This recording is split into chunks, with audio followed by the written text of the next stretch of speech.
En los últimos momentos, mientras la sangre me corría por las sienes y luchaba por mantenerme consciente, escuché el susurro desesperado de mi esposo. Regina, finge que estás muerta. Lo que descubrí ese día cambió para siempre la forma en que veo a mi familia. No fue solo el intento de asesinato por parte de mi propio hijo lo que me destruyó, sino el horrible secreto que guardó durante 2 décadas sobre la desaparición de mi primogénita, Marina. Un secreto que involucraba dinero, envidia y una mentira cultivada durante años en la mesa de la cena familiar. Pero antes de continuar, asegúrate de estar suscrito al canal y escribe en los comentarios ¿desde dónde estás viendo este video? Nos encanta saber hasta dónde llegan nuestras historias. Me llamo Regina.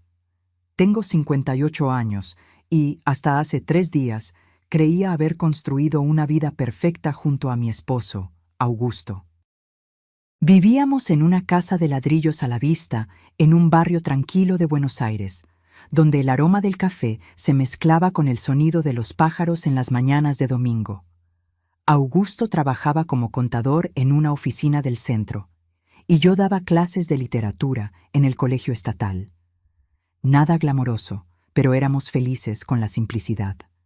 Teníamos 2 hijos, Marina, nuestra primogénita, y Lucas, 5 años menor. Marina era el sol de nuestra casa, siempre con un libro bajo el brazo, soñando con ser escritora. Lucas era más reservado, observador, con un talento extraordinario para los números que parecía venir de la nada, ya que Augusto y yo siempre luchamos con las matemáticas. Los domingos reuníamos a la familia para el tradicional asado. Marina contaba sobre los libros que estaba leyendo, mientras Lucas permanecía en silencio, solo observando, picando la comida en su plato. Augusto se encargaba de la carne, y yo preparaba la ensalada de papas que a todos les encantaba. Era simple, pero era nuestro. Las risas resonaban en el jardín trasero, mezclándose con el olor a carne en la parrilla. Por las noches, Augusto y yo caminábamos por el vecindario, planeando el futuro. Hablábamos sobre la universidad de Marina, sobre cómo Lucas necesitaba abrirse más, sobre la casa nueva que compraríamos cuando nos jubiláramos. Sueños sencillos, modestos, pero que tenían sentido para nosotros. Habíamos ahorrado durante años. No éramos ricos, pero teníamos lo suficiente para vivir cómodamente y ayudar a nuestros hijos cuando lo necesitaran. La casa estaba casi pagada y nuestros ahorros, aunque no eran enormes, serían suficientes para una jubilación tranquila. Unos 150,000 pesos guardados con sacrificio a lo largo de 3 décadas.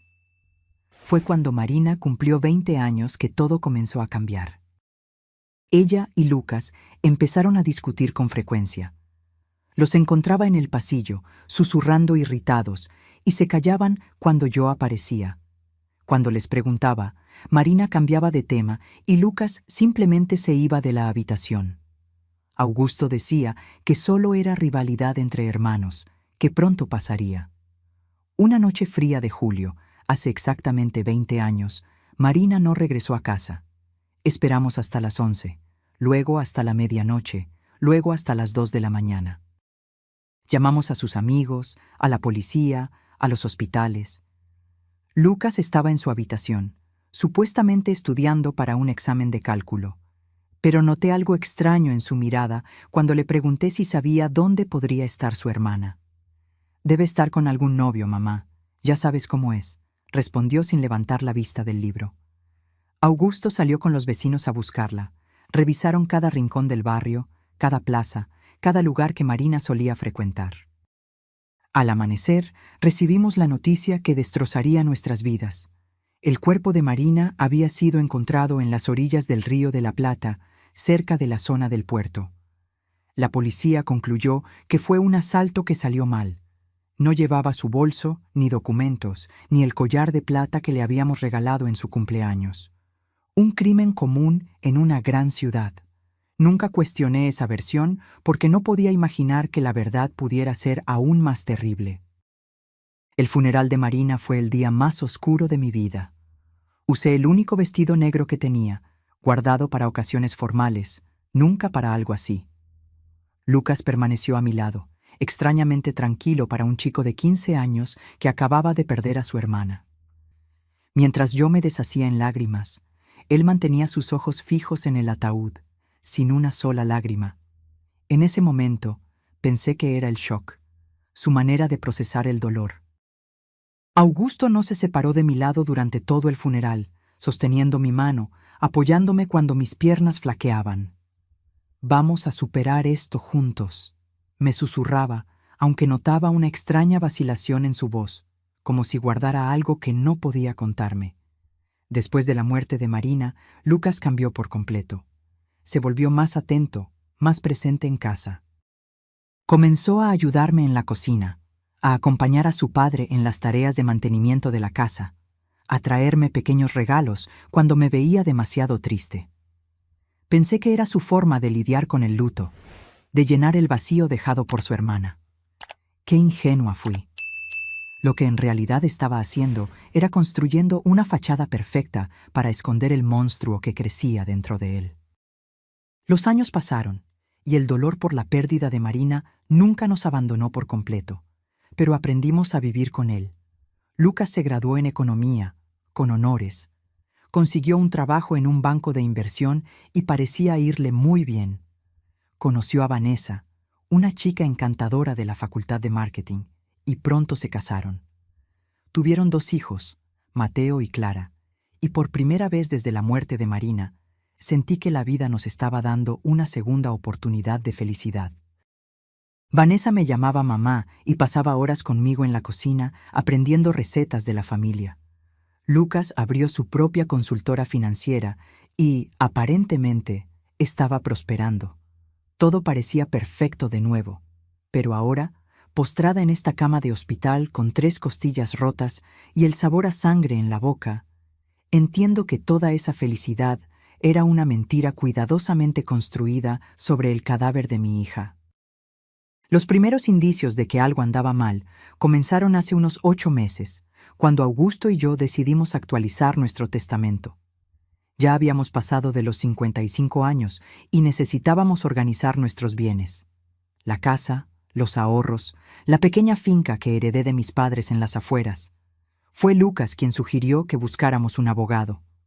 «Mamá, papá, ya no son tan jóvenes. Necesitamos asegurarnos de que todo esté en orden», dijo con esa sonrisa que ahora me parece tan calculadora. Vanessa estaba a su lado, sosteniendo mi mano con esos dedos delicados que, más tarde, ayudarían a empujarme a la muerte. Los amamos demasiado y queremos asegurarnos de que estén protegidos, agregó con su voz dulce. El abogado, el doctor Fabricio, un hombre de mediana edad que conocíamos a través de amigos en común, nos explicó nuestras opciones. Podríamos crear un fideicomiso, dividir los bienes entre los nietos o hacer un testamento convencional. Lucas insistió en que lo nombráramos a él y a Vanessa como únicos herederos, argumentando que ellos se encargarían de la distribución a los nietos cuando llegara el momento. Además, dijo, mirándome a los ojos con una intensidad que me incomodó, van a necesitar de nosotros cuando sean mayores.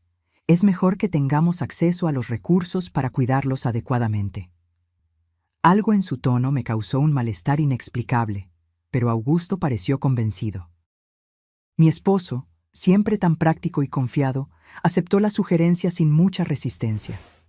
Yo tenía mis dudas, especialmente porque recordaba cómo Marina siempre hablaba de ayudarnos financieramente cuando envejeciéramos.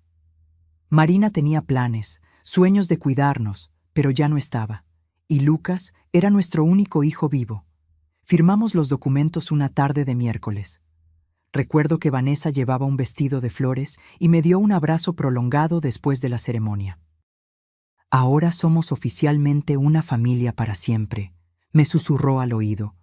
Un escalofrío me recorrió la espalda, aunque no entendía por qué en ese momento.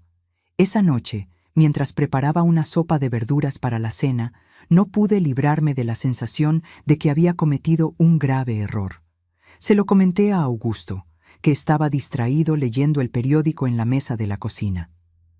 ¿No te pareció Lucas un poco demasiado insistente con el testamento?, pregunté, revolviendo el caldo humeante.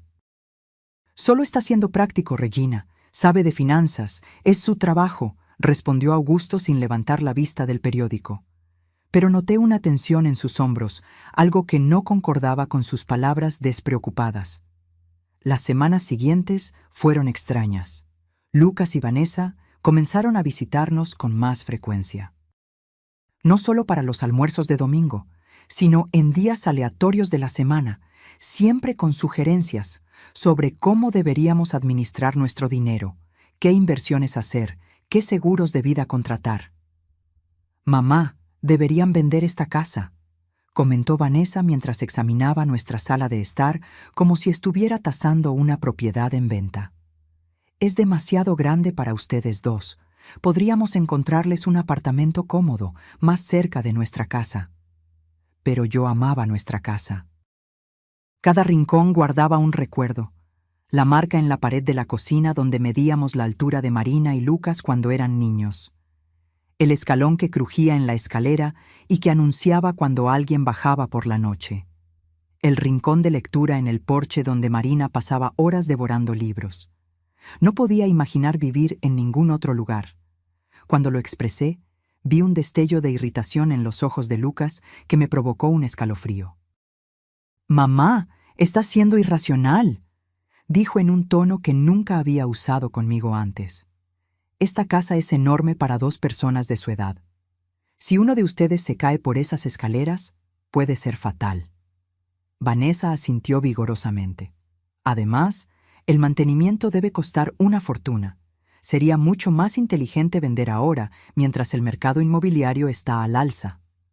Para mi sorpresa, Augusto comenzó a considerar su argumento. Mi esposo, que siempre había dicho que moriría en esa casa, ahora hablaba de ser práctico y de pensar en el futuro. Había algo en su mirada que no pude descifrar, una mezcla de miedo y resignación que no encajaba con el hombre decidido que yo conocía. Una noche, después de otra de esas conversaciones tensas, confronté a Augusto en la habitación. «¿Qué está pasando? ¿Por qué estás considerando vender nuestra casa? Siempre dijiste que jamás nos iríamos de aquí». Él suspiró profundamente, sentándose en el borde de la cama con los hombros caídos. «Regina, tal vez tengan razón. Ya no somos tan jóvenes como antes». Pero vi algo en sus ojos, una sombra de duda, un secreto que no podía compartir. La situación escaló cuando Lucas sugirió que le diéramos un poder para administrar nuestras finanzas. «Es solo una precaución», explicó mientras Vanessa preparaba un té en nuestra cocina, moviéndose como si el espacio ya fuera suyo. «Si uno de ustedes se enferma o tiene un problema, podemos encargarnos de todo sin complicaciones legales». La forma en que lo dijo, tan naturalmente, casi me convence. Casi. Esa noche no pude dormir. Me quedé mirando el techo, escuchando la respiración de Augusto a mi lado, tratando de entender por qué me sentía tan incómoda con la preocupación aparentemente legítima de mi hijo. Al día siguiente, llamé a mi hermana mayor, Elena, para pedirle consejo. Elena siempre fue más desconfiada, más perspicaz que yo. «Regina, ¿no te parece extraño que Lucas esté tan ansioso por controlar el dinero de ustedes? Tiene un buen trabajo, su consultora parece ir bien. ¿Por qué esa obsesión con sus finanzas?» Sus palabras me golpearon como un rayo. Tenía razón. Lucas nunca había demostrado problemas financieros, nunca pidió dinero prestado, nunca mostró señales de dificultad económica. Al contrario, siempre se encargaba de mostrarnos lo mucho que estaba prosperando. El auto nuevo, los viajes internacionales, la escuela cara de sus hijos. Esa tarde, cuando Lucas vino para otra de sus conversaciones sobre el futuro, decidí confrontarlo directamente. «Hijo», comencé mientras nos sentábamos en la sala de estar, «¿por qué es tan importante para ti tener control sobre nuestras finanzas? Tu padre y yo todavía estamos lúcidos y somos capaces». Su reacción fue inmediata y reveladora. Su rostro se endureció y por un instante vi algo en sus ojos que nunca había visto antes, algo frío, calculador y espantosamente familiar. «Mamá, No se trata de control, respondió con voz tensa.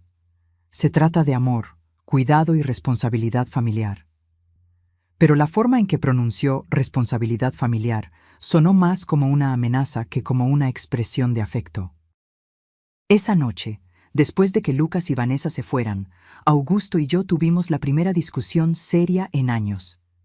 Él pensaba que yo estaba exagerando, viendo problemas donde no los había. Insistía en que algo no estaba bien, que el comportamiento de nuestro hijo había cambiado drásticamente. Augusto, le dije mientras lavábamos los platos de la cena, ¿recuerdas cómo era Lucas antes de la muerte de Marina? Era diferente, más distante, más... No sé cómo explicarlo, pero algo en él me asustaba a veces. Mi esposo se paralizó, el plato enjabonado suspendido en el aire. En sus ojos vi algo que nunca había visto antes. Reconocimiento mezclado con terror. Regina, me dijo con voz baja, casi un susurro. Hay cosas sobre la muerte de Marina que nunca te conté. Mi corazón se aceleró tanto que pensé que iba a explotar. Las palabras de Augusto me golpearon como un puñetazo. ¿Qué quieres decir? ¿De qué hablas? Augusto se sentó pesadamente en una de las sillas de la cocina, la misma mesa donde compartimos miles de comidas en familia, donde Marina solía escribir sus cuentos, donde Lucas siempre estuvo observando en silencio. Se pasó las manos por el rostro, como si intentara borrar los recuerdos que lo atormentaban desde hacía 2 décadas. La noche en que Marina desapareció, comenzó con voz ahogada. Lucas no estaba en su habitación estudiando como nos dijo. Lo vi salir de casa alrededor de las 8. Algo en su comportamiento me preocupó, así que lo seguí. Había estado muy extraño esos días, más agresivo, más reservado. Augusto hizo una pausa, mirando sus manos como si la terrible verdad estuviera escrita en ellas. Los vi discutiendo cerca del puerto. Regina, los escuché gritando el uno al otro. El mundo comenzó a girar a mi alrededor. ¿Sobre qué discutían?, pregunté, aunque una parte de mí ya no quería saber la respuesta. Augusto levantó la vista, y vi lágrimas que ni siquiera había derramado en el funeral de nuestra hija. Sobre dinero, Regina. Lucas estaba furioso porque Marina era la primogénita, porque según la tradición de mi familia, ella recibiría la mayor parte de la herencia. Pero había algo más, algo sobre el dinero que Lucas estaba tomando sin permiso. ¿Qué dinero?, pregunté, sintiendo que el suelo desaparecía bajo mis pies. Augusto respiró hondo antes de continuar. 2 días antes de morir, Marina me buscó en el garaje donde arreglaba el auto. Había descubierto que Lucas estaba desviando dinero de nuestra cuenta de ahorros, pequeñas cantidades al principio, luego valores mayores. Ella tenía pruebas, pasó semanas investigando. Mi mente se negaba a procesar lo que estaba escuchando. Mi hijo menor, que siempre fue tan atento después de la muerte de su hermana, ¿nos estaba robando incluso antes de que Marina muriera? ¿Por qué nunca me lo contaste?, le recriminé a Augusto, sintiendo una doble traición. Porque cuando llegué al puerto esa noche, ya era demasiado tarde, respondió con voz estrangulada. Vi a Lucas parado al lado del cuerpo de Marina. Mi hijo estaba temblando, llorando, repitiendo sin parar. Fue un accidente, fue un accidente. Me miró desesperado y me suplicó. Papá, Marina me amenazó, me dijo que le iba a contar todo a mamá. Se me abalanzó, solo me defendí y se resbaló. Te juro que fue un accidente. Las lágrimas corrían por mi rostro incontrolablemente. «¿Y tú le creíste?», murmuré, aunque ya sabía la respuesta. Augusto asintió lentamente, con una expresión de culpa que lo había perseguido durante 2 décadas. Era mi hijo, Regina. Mi hijo menor me estaba pidiendo ayuda y Marina ya estaba muerta. No podía traer a una de vuelta destruyendo al otro. Creí que realmente había sido un accidente, que Lucas había aprendido la lección, que se convertiría en una mejor persona.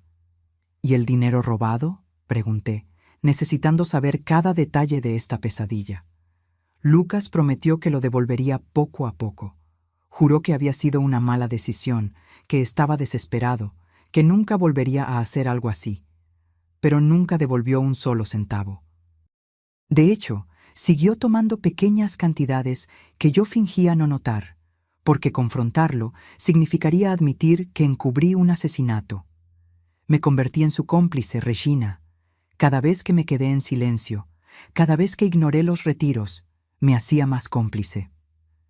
La horrible realidad comenzó a tomar forma en mi mente. Por eso está tan interesado en controlar nuestras finanzas ahora, murmuré. No es porque le importemos, es porque quiere terminar lo que empezó hace 20 años. Augusto asintió gravemente. Y hay algo más, Regina. Algo que descubrí hace unas semanas. ¿Qué más puede haber? Pregunté, sintiendo que mi corazón no soportaría más revelaciones. Augusto fue a su oficina y regresó con una carpeta que había escondido entre otros documentos. He estado investigando discretamente las finanzas de Lucas. Su consultora no va tan bien como nos hace creer. De hecho, está al borde de la quiebra. Le debe más de 200,000 pesos a bancos e inversores. Los papeles temblaban en mis manos mientras leía los números. Lucas no era el hombre exitoso que fingía ser. Era un fracaso desesperado que había vivido de mentiras y dinero robado durante décadas. ¿Vanessa sabe todo esto?, pregunté, recordando su dulce sonrisa y sus cariñosos abrazos. Estoy seguro de que sí, respondió Augusto. Noté cómo dirige las conversaciones cuando hablan de nuestro dinero, cómo hace preguntas específicas sobre nuestros ahorros, el valor de la casa, nuestros seguros. No son preguntas inocentes, Regina. Son preguntas de alguien que está calculando exactamente cuánto vale nuestra muerte. Esa frase me heló hasta los huesos. Nuestra muerte, repetí en un susurro. Fue la primera vez que consideré que Lucas podría querer hacernos daño físico. Hasta ese momento pensé que solo quería robarnos o engañarnos. Pero si había matado a su propia hermana por dinero, ¿qué le impediría matar a sus padres por la misma razón? Augusto, dije, agarrando sus manos, tenemos que ir a la policía. Tenemos que contarles la verdad sobre Marina y sobre lo que está pasando ahora. Pero mi esposo sacudió la cabeza con una mirada de desesperación que me partió el corazón. ¿Con qué pruebas, Regina? Soy cómplice del encubrimiento del asesinato de nuestra hija. Si hablo ahora, también voy a la cárcel. Hizo una pausa, el peso de 2 décadas de silencio evidente en su rostro envejecido. ¿Y quién le creería a un anciano de 62 años que guardó este secreto durante 20 años? Tenía razón. ¿Vamos a esperar a que nos mate como mató a Marina?, pregunté, con la voz temblorosa por el miedo y la rabia. Vamos a ser cautelosos, dijo Augusto, tratando de sonar más confiado de lo que realmente estaba. Vamos a encontrar una manera de protegernos, de reunir pruebas para... Sus palabras fueron interrumpidas por el timbre del teléfono. Era Lucas. «Hola, mamá», dijo con esa voz dulce que ahora sonaba siniestra en mis oídos. Vanessa y yo estábamos pensando, y creemos que sería increíble celebrar su aniversario de bodas con algo especial. ¿Qué tal si los llevamos a aquella sierra en San Carlos de Bariloche de la que siempre hablan? Podríamos hacer una caminata en familia, tomar fotos y pasar un día perfecto juntos. Mi sangre se congeló.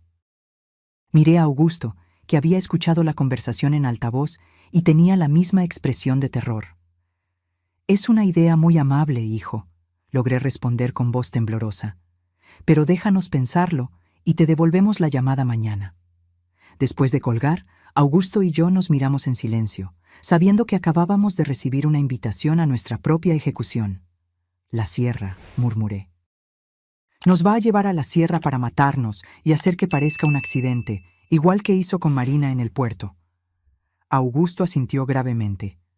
Esa noche no dormimos ni un minuto, aferrados el uno al otro en la cama, planeando cómo podríamos salvarnos de nuestro propio hijo. Los días siguientes fueron una pesadilla de terror y fingimiento. Augusto y yo teníamos que actuar con normalidad, cuando Lucas y Vanessa nos visitaban, sonriendo cuando hablaban del paseo por la sierra, asintiendo cuando nos contaban emocionados sobre pasar tiempo en familia. Pero por dentro, cada fibra de mi ser gritaba de miedo. Sabía que estaba mirando a los ojos del asesino de mi hija y ahora él estaba planeando hacernos lo mismo a mi esposo y a mí. Vanessa apareció el viernes por la tarde con una bolsa de compras y esa sonrisa radiante que ahora parecía la máscara de un demonio. «Regina, querida», me dijo, abrazándome con esos brazos que en breve me empujarían a la muerte.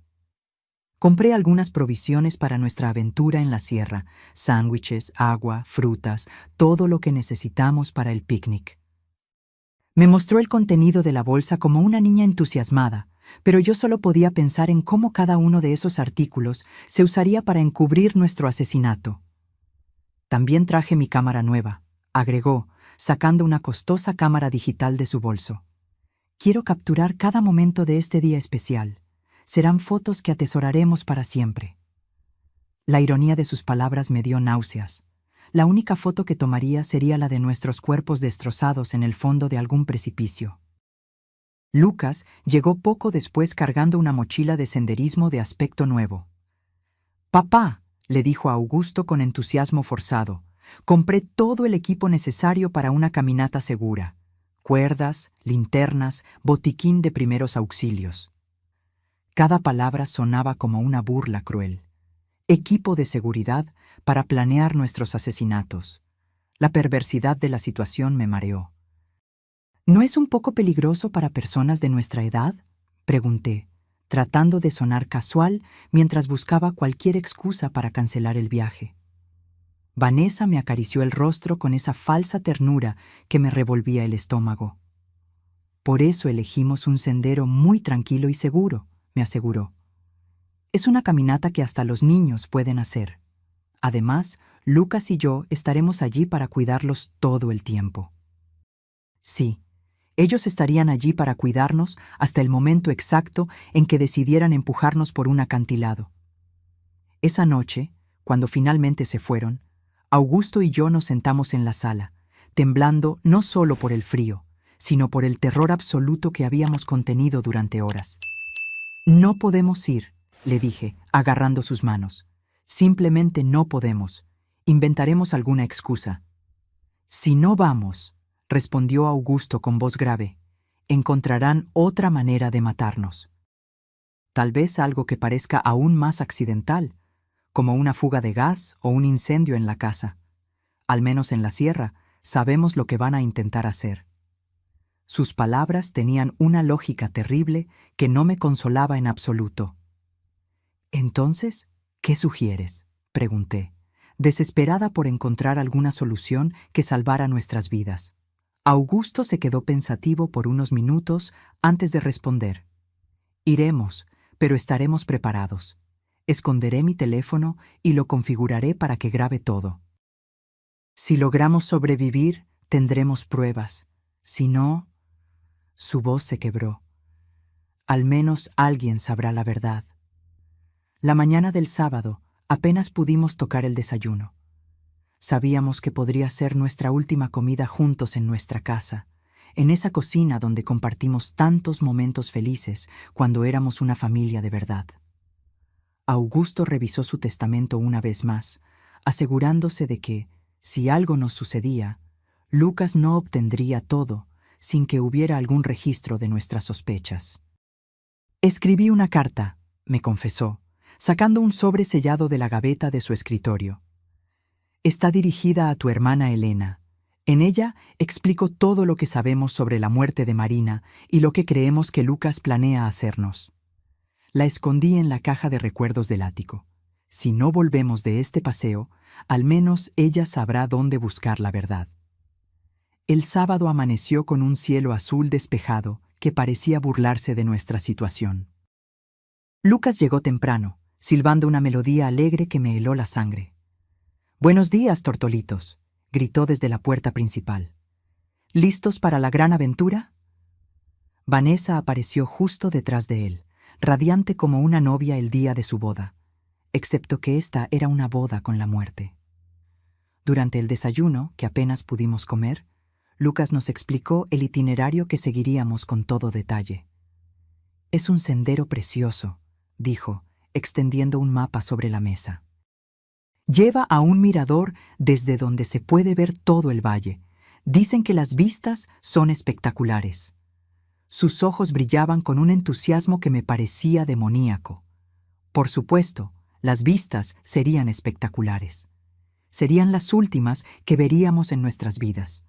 «El sendero tiene algunas partes empinadas», agregó Vanessa como si nos estuviera dando información turística útil, «pero nada que excursionistas experimentados como ustedes no puedan manejar». Su comentario sobre nuestras supuestas habilidades para el senderismo sonó como una broma cruel. Éramos dos sexagenarios que apenas caminábamos hasta la panadería de la esquina los domingos. Mientras cargábamos el auto, vi a Lucas revisar meticulosamente su mochila, asegurándose de que tenía todo lo que necesitaba para su plan. Noté cuerdas, una pala pequeña y algo que parecía una pistola de bengalas.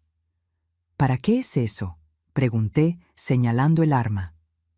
«Para seguridad», respondió sin dudar. «Si nos perdemos o algo sale mal, podemos enviar una señal de socorro».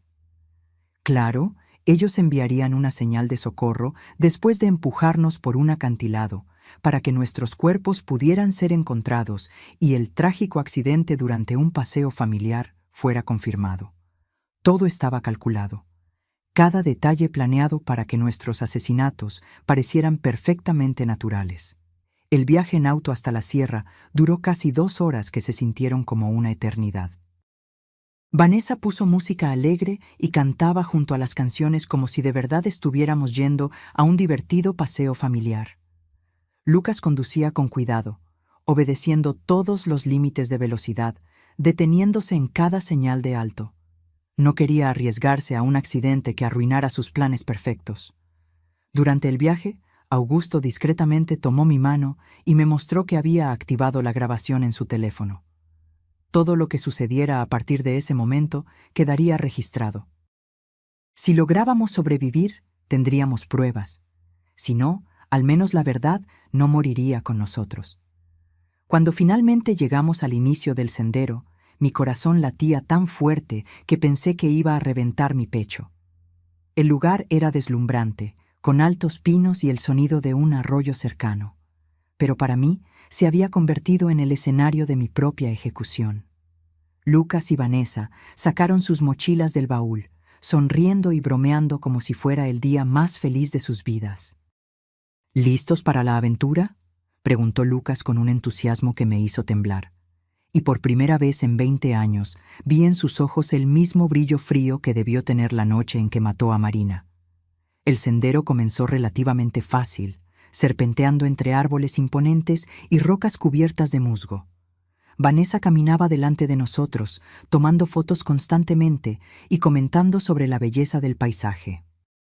«¡Miren esas flores silvestres!», exclamó, señalando unos arbustos cubiertos de pequeñas flores azules. «Y ese pájaro de allí arriba, ¡qué hermoso!». Su actuación era perfecta, la de una nuera cariñosa disfrutando de un día especial con sus suegros.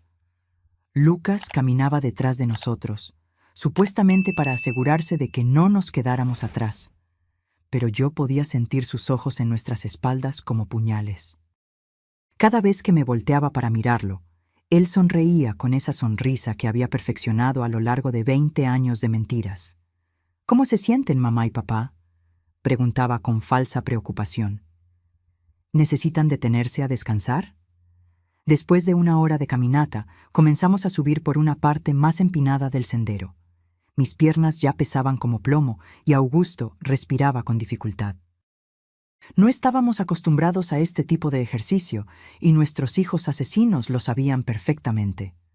Habían elegido una ruta que nos agotaría físicamente, haciéndonos vulnerables para cuando llegara el momento de ejecutar su plan. «Estamos casi en el mirador», anunció Vanessa animadamente. Aunque, de acuerdo con el mapa que vi en la mesa del desayuno, todavía nos quedaba al menos media hora de caminata, su mentira confirmó que no tenían intención de llegar al mirador oficial. El lugar donde planeaban matarnos debía estar mucho más cerca. Durante la caminata intenté memorizar cada detalle del sendero, cada árbol distintivo, cada formación rocosa que pudiera servir como referencia si lograba sobrevivir y necesitaba explicarle a la policía exactamente dónde había sucedido todo. Augusto hacía lo mismo, y ocasionalmente intercambiábamos miradas cargadas de terror y determinación. Sabíamos que estábamos caminando hacia nuestra muerte, pero también sabíamos que era nuestra única oportunidad de conseguir pruebas contra nuestros asesinos. ¡Oh, miren eso!, exclamó de repente Vanessa, señalando una formación rocosa que se elevaba a nuestra derecha. Ese acantilado tiene una vista increíble. ¿Por qué no subimos allí para tomar algunas fotos especiales? Mi sangre se congeló. Ahí estaba, el lugar que habían elegido para nuestro asesinato. El acantilado se elevaba unos 30 metros sobre el sendero principal, accesible por un camino secundario que parecía mucho más peligroso que el que habíamos seguido. Las piedras estaban sueltas. Había menos árboles a los que agarrarse en caso de tropezar. Y desde la cima se podía ver un precipicio que descendía hasta un valle rocoso y desolado. No sé si es una buena idea, dije, tratando de sonar casual. Ese sendero parece bastante empinado para gente de nuestra edad. Pero Lucas ya había comenzado a subir hacia el desvío, llevando su mochila llena de equipo de seguridad que yo sabía que no usaría para salvarnos. «Vamos, mamá», dijo con esa voz persuasiva que usaba de niño y con la que quería convencerme de algo. Solo tomará unos minutos. Además, Vanessa tiene razón. Las fotos desde allí serán espectaculares. La forma en que dijo espectaculares me hizo temblar. Serían espectaculares para cualquiera que las viera después, como prueba de nuestro accidente. Augusto me apretó la mano discretamente, recordándome que su teléfono estaba grabando todo. Teníamos que seguir adelante. Teníamos que llegar hasta el final para conseguir las pruebas necesarias. Si nos negábamos ahora, simplemente encontrarían otra oportunidad, otro lugar, otra excusa para matarnos. La subida hasta el acantilado fue agotadora. Las piedras sueltas se deslizaban bajo nuestros pies, y más de una vez estuve a punto de caer. Pero lo más aterrador era darme cuenta de lo perfecto que era ese lugar para un asesinato. Si alguien accidentalmente tropezaba y caía desde la cima, no habría ninguna posibilidad de sobrevivir. Y, lo que es más importante, no habría testigos. «¡Casi llegamos!», gritó Vanessa desde arriba, a donde ya había llegado con la agilidad de alguien que había planeado esta ruta cuidadosamente. Lucas la siguió, y luego nos ayudó a Augusto y a mí a completar los últimos metros de la subida.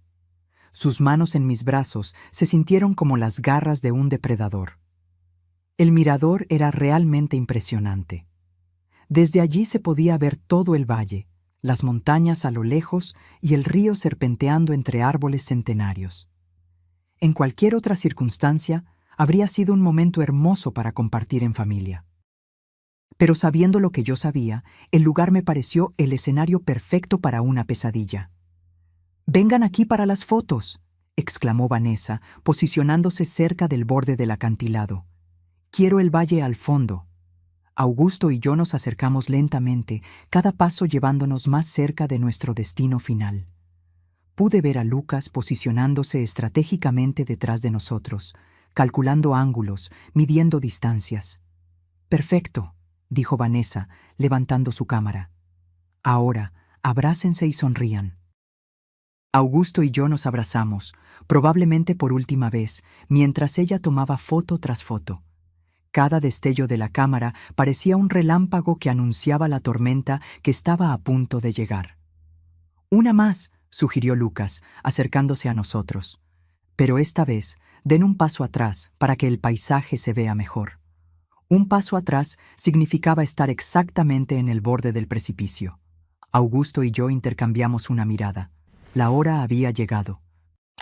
Retrocedimos como se nos había dicho, sintiendo que el suelo firme desaparecía bajo nuestros pies, quedando solo el vacío del abismo detrás de nosotros.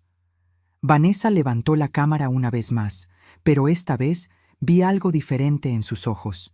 Ya no había necesidad de fingir. La máscara se había caído. «Sonrían», dijo con una voz que ya no tenía nada de dulce. «Esta será la última foto de ustedes». En ese momento, Lucas se abalanzó hacia nosotros con los brazos extendidos.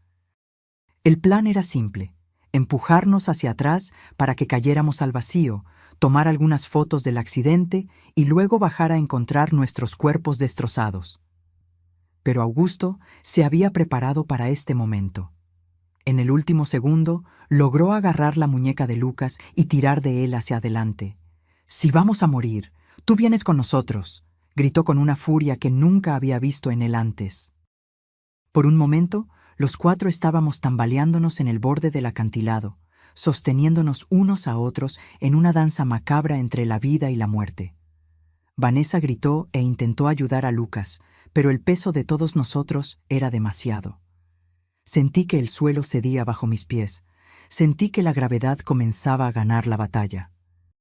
Y entonces caímos juntos, atrapados en un abrazo mortal, gritando mientras el aire silbaba a nuestro alrededor y el suelo rocoso se acercaba a una velocidad aterradora. En esos segundos que duraron una eternidad, pensé en Marina, en cómo debió sentirse cuando Lucas la empujó a las aguas oscuras del Río de la Plata hace 20 años. El impacto fue brutal. Escuché el horrible sonido de huesos rompiéndose, el sonido de mi propio cuerpo destrozándose contra las rocas. El dolor era indescriptible. Pero aún más terrible era el sabor metálico a sangre en mi boca y la certeza de que esta vez Lucas había ganado. Esta vez no habría testigos para contar la verdad. Pero entonces escuché la voz de Augusto, débil, pero clara. «Regina, no te muevas, finge que estás muerta». Y me di cuenta de algo increíble. Aún estaba viva. El dolor era tan intenso que pensé que me volvería loca. Cada fibra de mi cuerpo gritaba en agonía. Sentí sangre corriendo por mi rostro y algo caliente y pegajoso empapando mi ropa. Pero la voz de Augusto resonó en mis oídos como una orden divina. «Finge que estás muerta». Con una fuerza de voluntad que no sabía que poseía, permanecí completamente inmóvil, controlando incluso mi respiración para que fuera imperceptible. A pocos metros de distancia, podía escuchar los gemidos de dolor de Lucas y Vanessa. Ellos también habían sobrevivido a la caída, pero por sus lamentos parecían estar en peores condiciones que nosotros. «Vanessa», escuché la voz rota de mi hijo. «¿Estás bien?». Su preocupación por su esposa me repugnaba. Este hombre, que había asesinado a su propia hermana e intentado matarnos, aún era capaz de sentir amor por alguien. «Creo que me rompí la pierna», gimió Vanessa. «Me duele tanto, Lucas». «¿Y los viejos?». La forma irrespetuosa en que se refirió a nosotros confirmó lo que yo ya sabía. Nunca habíamos sido familia para ella. Solo éramos obstáculos en el camino hacia nuestro dinero. Escuché movimiento, como si Lucas se estuviera arrastrando en nuestra dirección. Mi corazón latía tan rápido que temí que pudiera oírlo. «Están muertos», anunció después de unos minutos que parecieron horas. «Ambos tienen los ojos abiertos, pero no están respirando». Su mentira me llenó de una extraña esperanza. Si él creía que estábamos muertos, tal vez tendríamos una oportunidad. «Perfecto», susurró Vanessa con una satisfacción que me heló la sangre. «Funcionó exactamente como lo planeamos». «Bueno, excepto por la parte en la que nosotros también caímos», escuché la risa amarga de Lucas. «Al menos no tendremos que fingir que los amamos más». En los minutos siguientes, que parecieron una eternidad, Lucas y Vanessa discutieron su situación. Ambos estaban heridos, pero podían moverse. El plan ahora era arrastrarse hasta encontrar un lugar desde donde pudieran pedir ayuda y luego contar la historia de cómo habían sobrevivido milagrosamente a un trágico accidente que había matado a sus pobres padres. «Recuerda la historia», le dijo Lucas a Vanessa. «Estábamos tomando fotos cuando una roca se soltó bajo los pies de papá. Él tropezó y, tratando de agarrarse, arrastró a mamá con él. Nosotros intentamos ayudar, pero caímos también. Es importante que nuestras historias coincidan. Lo sé, respondió Vanessa impaciente. Lo practicamos 100 veces. Somos los sobrevivientes traumatizados de una tragedia familiar. Pobres de nosotros, perdimos a nuestros queridos suegros en un horrible accidente. Su actuación era tan convincente que si yo no hubiera vivido la verdad, habría creído cada palabra. Gradualmente, sus voces se desvanecieron mientras se arrastraban hacia lo que esperaban fuera su salvación. Cuando finalmente reinó el silencio, Augusto susurró mi nombre tan bajo que apenas pude escucharlo. «Regina, ¿estás bien?». Respondí en el mismo susurro, confirmando que estaba viva, pero terriblemente herida. «Mi pierna derecha está rota», me dijo con voz ahogada por el dolor, «y creo que tengo algunas costillas fracturadas. ¿Y tú?». Hice un inventario mental de mi cuerpo. Sentí un dolor agudo en el brazo derecho.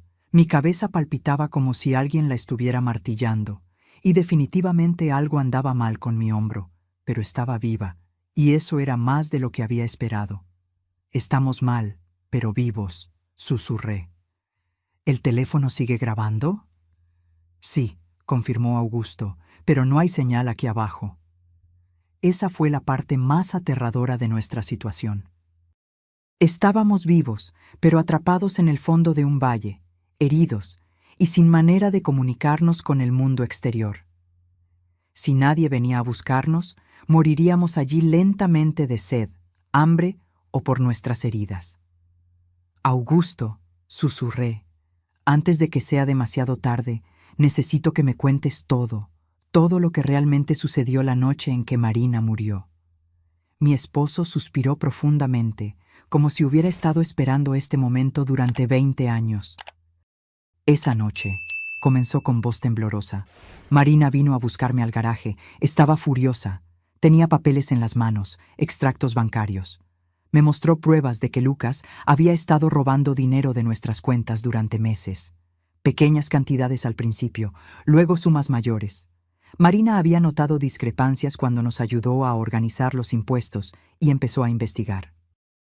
El dolor físico se mezcló con el dolor emocional mientras escuchaba la verdad que había estado oculta durante décadas. Marina quería confrontar a Lucas esa misma noche, continuó Augusto. Intenté calmarla, convencerla de esperar hasta el día siguiente, pero estaba decidida. Dijo que no podía dormir sabiendo que su hermano menor nos estaba robando. «¿Y tú la seguiste?», pregunté, aunque ya sabía la respuesta. La seguí porque tenía miedo de lo que pudiera pasar. Conocía el temperamento de Marina cuando se enojaba y también había notado algo inquietante en Lucas últimamente, una frialdad que me daba escalofríos. «Cuando llegué al puerto», continuó Augusto, «los encontré gritándose el uno al otro. Marina tenía los papeles en la mano, agitándolos en la cara de Lucas. «Eres un ladrón», le gritaba. «Estás robando a nuestros propios padres». Lucas lo negaba todo. Decía que Marina estaba loca, que estaba inventando cosas. Mi corazón se aceleró mientras me imaginaba la escena. Mis 2 hijos enfrentándose en la oscuridad, uno acusando al otro de traición. «¿Qué pasó después?», pregunté, aunque ya temía la respuesta. Augusto hizo una larga pausa antes de continuar. Marina le dijo que si no devolvía el dinero y nos confesaba todo, ella misma nos contaría la verdad. Lucas se puso furioso. Le gritó que Marina siempre había sido la favorita, que ella siempre lo había tenido todo fácil, que era hora de que las cosas cambiaran. La voz de Augusto se quebró. Lucas empujó a Marina.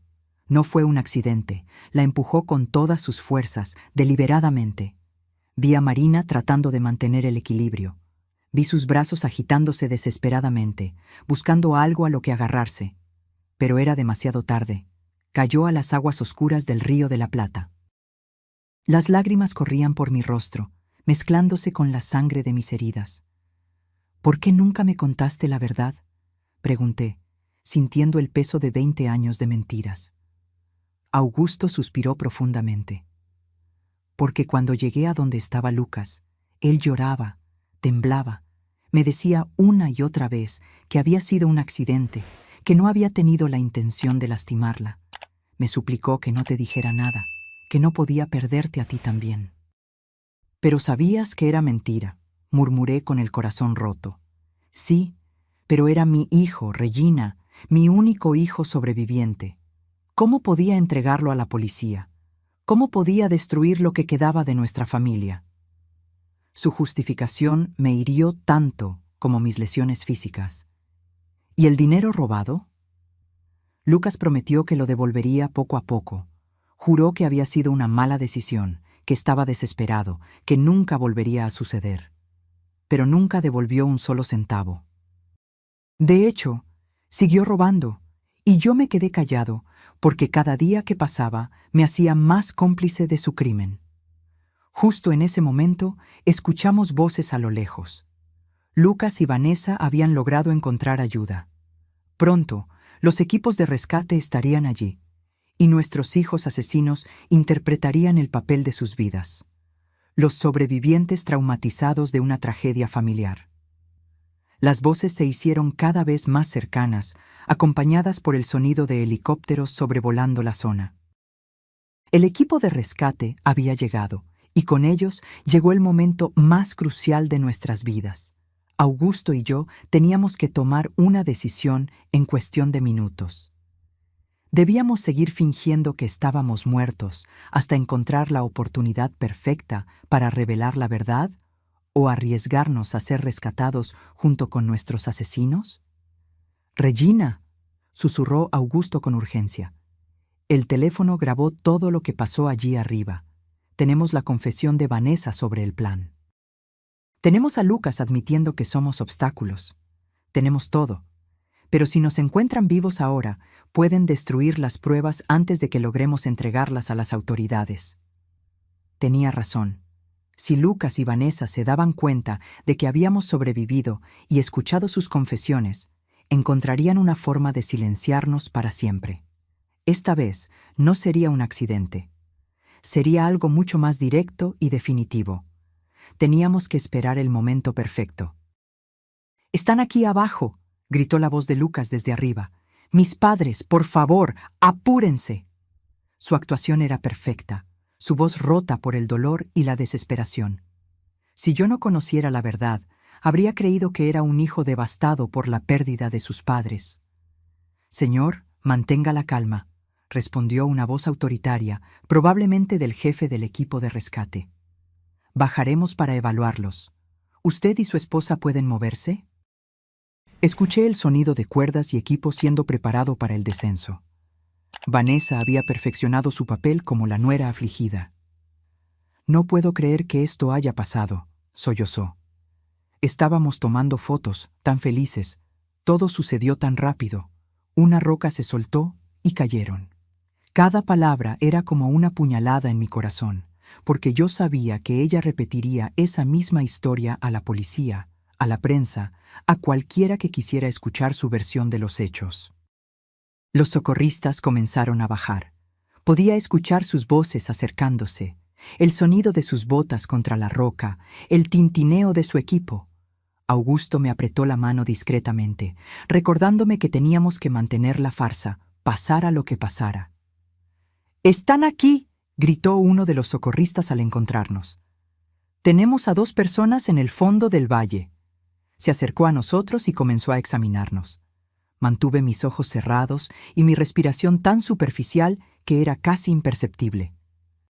Sentí sus manos buscando un pulso en mi cuello, su oído cerca de mi boca, tratando de detectar la respiración. «Este todavía tiene un pulso débil», anunció, refiriéndose a Augusto. «¿La mujer? No estoy seguro. Necesito al equipo médico aquí abajo de inmediato». Mi corazón se disparó. El plan estaba funcionando. Ellos creerían que Augusto estaba al borde de la muerte, pero aún vivo, mientras yo estaría lo suficientemente cerca de la muerte para no ser una amenaza inmediata. En los siguientes minutos, que se sintieron como horas, los paramédicos trabajaron en nosotros. Sentí cuando me pusieron una máscara de oxígeno, revisaron mis heridas y me aseguraron a una camilla. Todo el tiempo tuve que luchar contra cada instinto de mi cuerpo que me gritaba que abriera los ojos, que pidiera ayuda, que dejara de fingir. La mujer está en estado muy grave, escuché a uno de los paramédicos informar por radio, pulso casi imperceptible. Necesitamos transportarlos al hospital de inmediato. Perfecto.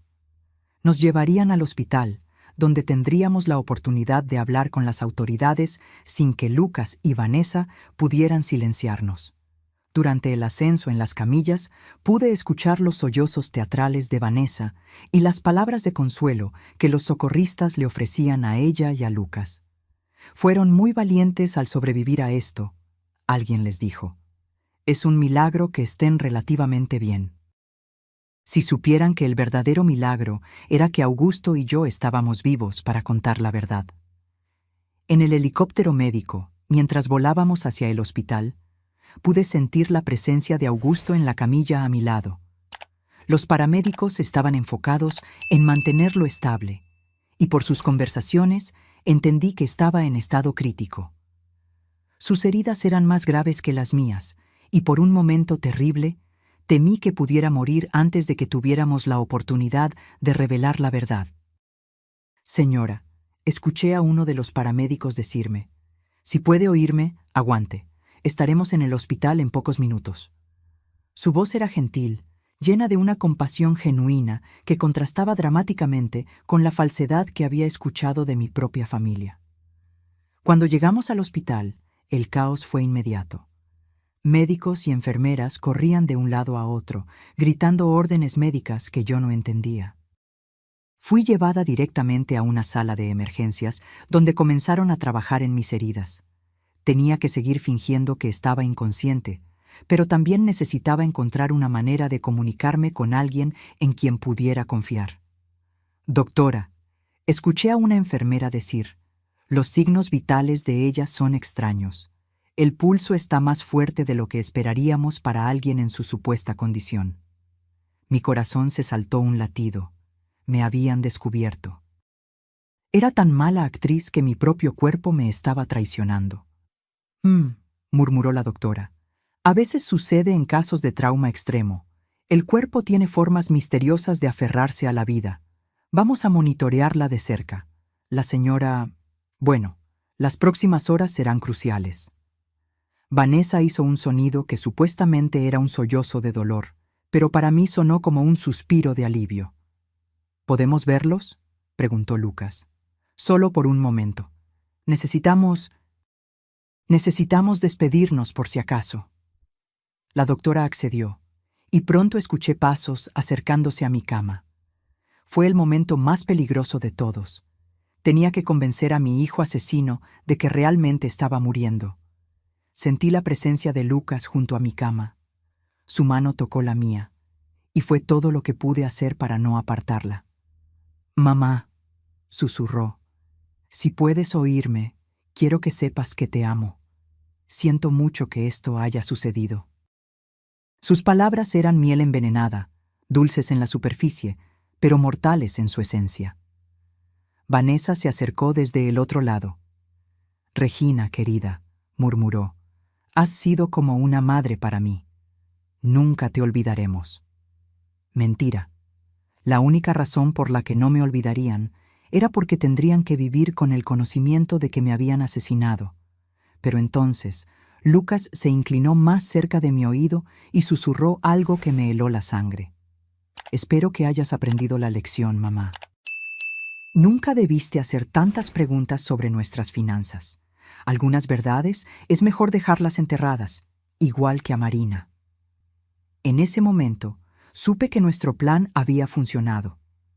Lucas acababa de confesar, y aunque yo no tenía cómo grabarlo, había una enfermera en la habitación que había escuchado cada palabra. El susurro de Lucas resonó en mis oídos como una confesión directa de su culpa. Había mencionado a Marina. Había admitido que algunas verdades debían permanecer enterradas. Y, lo que es más importante, había reconocido que nuestras preguntas sobre las finanzas habían sido la razón de nuestro accidente. La enfermera que había escuchado el comentario, una joven llamada Carla, según su identificación, se había paralizado junto al monitor cardíaco. Vi a través de mis ojos semicerrados cómo sus ojos se abrían de par en par, sorprendidos y horrorizados. Había escuchado algo que no debía, y su expresión me dijo que entendía perfectamente las implicaciones de esas palabras. «¿Qué dijiste sobre Marina?», susurró Vanessa, obviamente sorprendida por la mención de la hermana muerta. Lucas se puso tenso, dándose cuenta de que había hablado de más. «Nada», murmuró. «Solo quise decir, bueno, mamá siempre se preguntó qué pasó de verdad esa noche». «Creo que ya no importa», dijo Vanessa, pero su voz traicionó su nerviosismo. Era lo suficientemente inteligente como para darse cuenta de que su esposo había cometido un error. «Lucas», susurró con urgencia, «vámonos. Los médicos necesitan espacio para trabajar». Pude sentir la tensión entre ellos, el entendimiento mutuo de que habían hablado demasiado en el lugar equivocado. Después de que se fueron, la enfermera Carla se acercó a mi cama. «Señora», susurró tan bajo que apenas pude escucharla. «Sé que puede oírme. Lo que acabo de escuchar no es normal. Si está en peligro, necesito que me lo diga de alguna manera». Su voz tenía una urgencia que me llenó de esperanza. Alguien más había comenzado a sospechar. Muy lentamente, casi imperceptiblemente, moví mi dedo índice. Fue el movimiento más pequeño posible, pero Carla lo notó de inmediato. «Dios mío», susurró, «está consciente». Moví mi dedo de nuevo, esta vez 2 veces. «Escuche», me dijo, inclinándose aún más cerca. «Voy a fingir que estoy revisando sus monitores. Si está en peligro por culpa de esas personas que acaban de estar aquí, mueva su dedo 3 veces». Sin dudar, moví mi dedo 3 veces. «¿Ellos le hicieron esto?». 3 movimientos más. La enfermera se alejó de mi cama y fingió revisar mi suero mientras procesaba lo que acababa de descubrir. Pude ver en su expresión que estaba luchando con la decisión de qué hacer. Finalmente se acercó de nuevo. «Voy a hablar con la médica responsable», susurró. «Pero necesito que siga fingiendo hasta que podamos protegerla. ¿Entendido?». Moví mi dedo una vez. Los siguientes minutos fueron agonizantes. Carla salió de la habitación y me quedé sola, esperando y rezando para que creyera mi historia y tomara las medidas correctas. Finalmente, escuché pasos que se acercaban. Eran Carla acompañada por una médica mayor y, sorprendentemente, 2 policías. «Señora», dijo la médica en voz baja. La enfermera Carla nos contó su situación. «Si puede oírnos, queremos que sepa que ahora está a salvo. Los oficiales están aquí para protegerla». Una ola de alivio tan intensa casi rompe mi farsa. «¿Puede abrir los ojos?», preguntó uno de los policías. Lentamente, muy lentamente, abrí mis ojos. La luz del hospital me cegó por un momento, pero gradualmente logré enfocarme en los rostros preocupados a mi alrededor. «Gracias a Dios», murmuró Carla. «Pensé que estaba imaginando cosas». «Señora», dijo el policía, un hombre de mediana edad con expresión seria, «soy el detective Marcio. Entendemos que puede estar en una situación muy peligrosa. ¿Puede decirnos qué fue lo que realmente sucedió en esa sierra?». Mi voz salió como un susurro ronco después de horas de fingir inconsciencia. Mi hijo y su esposa nos empujaron». Las siguientes horas fueron un torbellino de declaraciones, grabaciones y revelaciones. Le conté al detective Marcio todo lo que sabía. La muerte de Marina, los robos de Lucas, la presión para cambiar nuestro testamento y, finalmente, el plan para asesinarnos en la sierra. «Mi esposo tiene pruebas grabadas», dije con urgencia. «Todo está en su teléfono. Las confesiones, los planes, todo». El detective fue de inmediato a la habitación donde Augusto estaba siendo atendido. Augusto había recuperado la conciencia poco después de mí, y cuando el detective le explicó la situación, entregó su teléfono sin dudar. «Aquí está todo», dijo con voz débil pero firme. 20 años de mentiras y la verdad sobre lo que pasó hoy. Mientras los técnicos de la policía analizaban la grabación, Lucas y Vanessa permanecían en la sala de espera, interpretando su papel como parientes devastados ante otros visitantes del hospital. No tenían idea de que su cuidadosa actuación estaba a punto de terminar para siempre. «La grabación es clara», anunció el detective después de una hora. «Tenemos confesiones explícitas sobre el asesinato de Marina, admisiones sobre el robo de dinero y pruebas directas de intento de homicidio premeditado contra ustedes dos. Es más que suficiente para arrestarlos». «¿Pero van a arrestarlos aquí?», pregunté, preocupada por nuestra seguridad. «Si se dan cuenta de que estamos vivos y hablando…». El detective asintió, comprendiendo mi preocupación. «Ya tenemos oficiales posicionados. En cuanto tengamos la orden de arresto firmada, los llevaremos. Mientras tanto, ustedes dos están bajo protección policial». La ironía de la situación no se me escapó. Lucas y Vanessa estaban allí abajo, probablemente hablando con familiares de otros pacientes, recibiendo condolencias por nuestra muerte, planeando cómo manejar nuestro funeral y la herencia. No tenían ni idea de que, en los cuartos de arriba del hospital, estábamos derribando su mundo de mentiras cuidadosamente construido. «¿Hay algo más?», pregunté, notando que el detective sostenía unos papeles. «Después de escuchar su historia, investigamos las finanzas de su hijo», respondió, abriendo una carpeta. «No solo está en bancarrota, como sospechaban, sino que también le debe dinero a gente peligrosa, a acreedores que no aceptan excusas». Mi sangre se congeló. ¿Quiere decir que no éramos solo un inconveniente para él? «Ustedes eran su única salvación», confirmó el detective. «Con la herencia, él podría pagar sus deudas y empezar de nuevo. Sin ustedes, probablemente estaría muerto en unas semanas». Esa revelación añadió una nueva dimensión a la traición. Él no nos veía solo como obstáculos. Éramos su salvavidas financiero. Nuestra muerte no solo era conveniente, era absolutamente necesaria para su supervivencia. «¿Y qué pasará con mis nietos?», pregunté, sintiendo una nueva ola de dolor al pensar en los niños inocentes de Lucas y Vanessa. «Los servicios sociales asumirán la custodia temporal», respondió el detective amablemente. «Pero, por lo que entiendo, ustedes podrían solicitar la custodia una vez que se recuperen de sus heridas».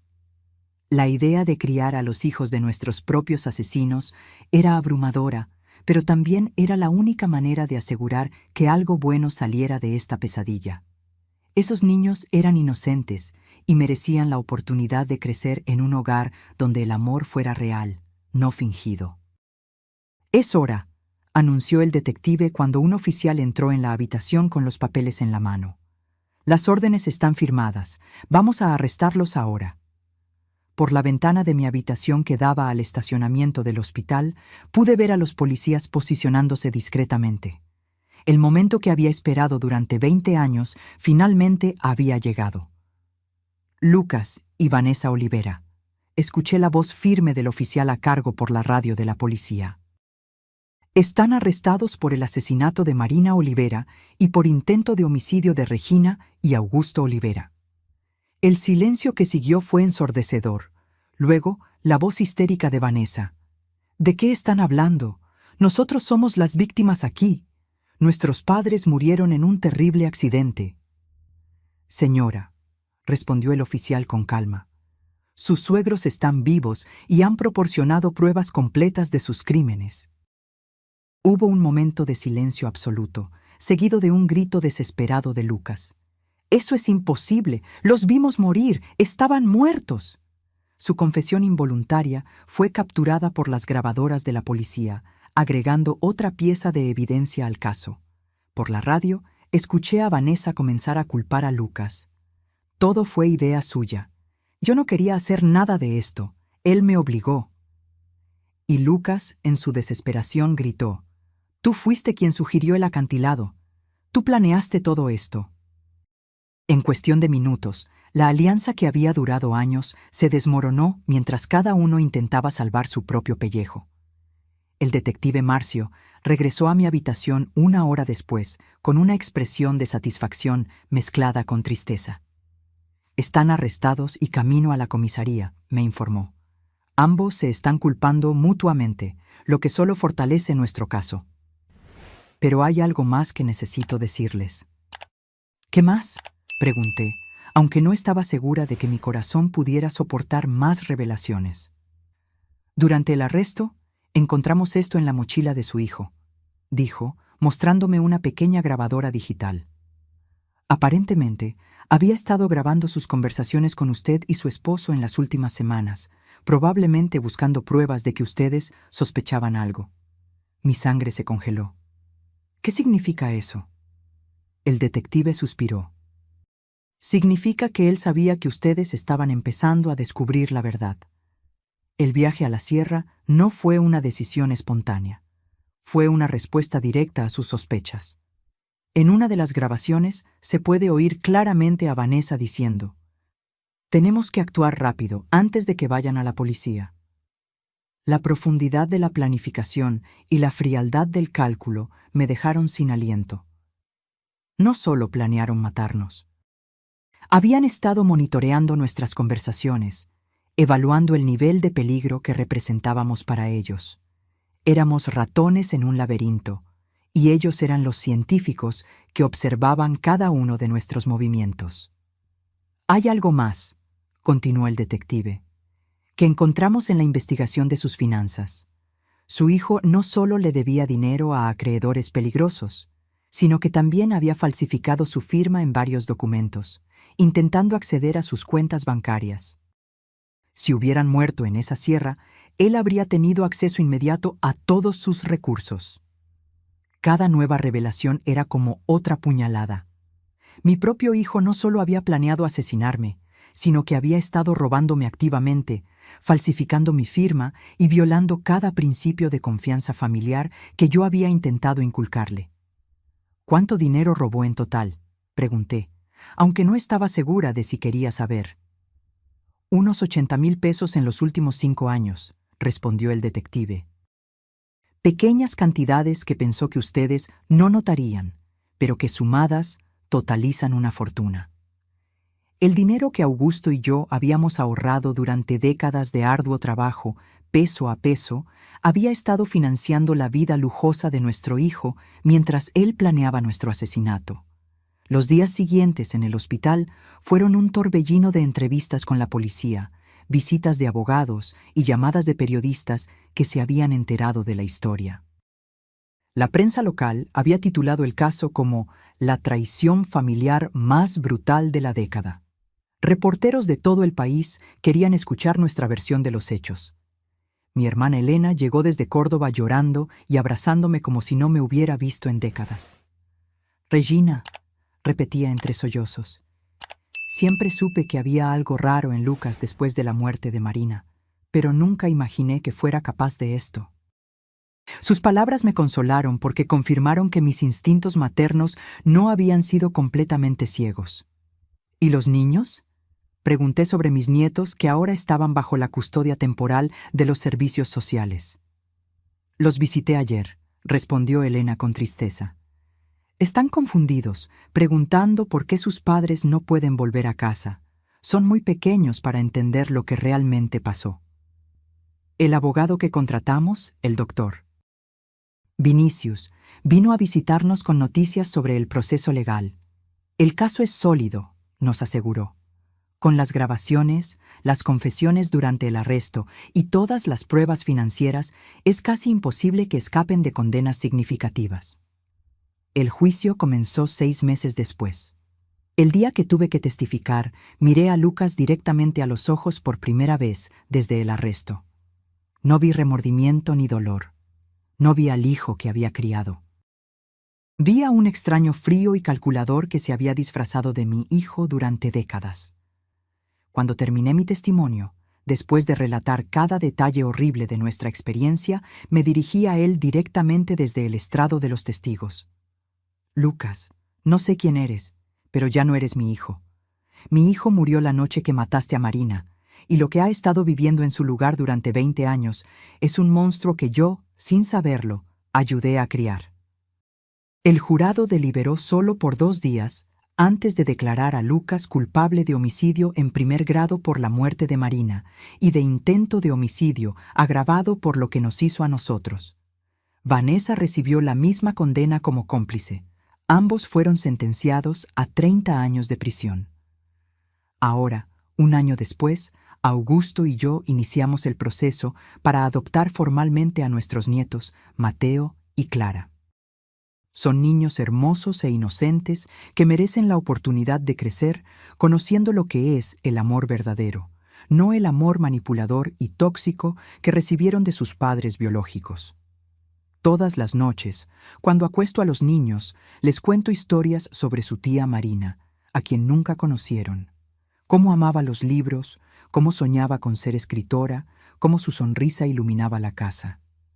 No les cuento cómo murió ni quién la mató. Esas son verdades para otro día, cuando sean mayores y puedan entender. A veces, cuando estoy sola en el porche, mirando las estrellas que tanto amaba Marina, me pregunto si podríamos haber hecho algo diferente, si podríamos haber notado las señales antes, si podríamos haber salvado a nuestros 2 hijos. Pero luego recuerdo que, a pesar de todo, todavía tenemos la oportunidad de hacer algo bien. Mateo tiene el mismo amor por los libros que tenía Marina. Clara tiene la misma risa contagiosa. En ellos veo la oportunidad de construir una familia basada en la verdad, no en mentiras. Y tal vez, solo tal vez, eso sea suficiente para comenzar a curar heridas que pensé que nunca sanarían. Ahora, si te gustó esta historia, haz clic en el próximo video que aparece en pantalla, porque en él la historia de traición y giros que nunca antes habías visto.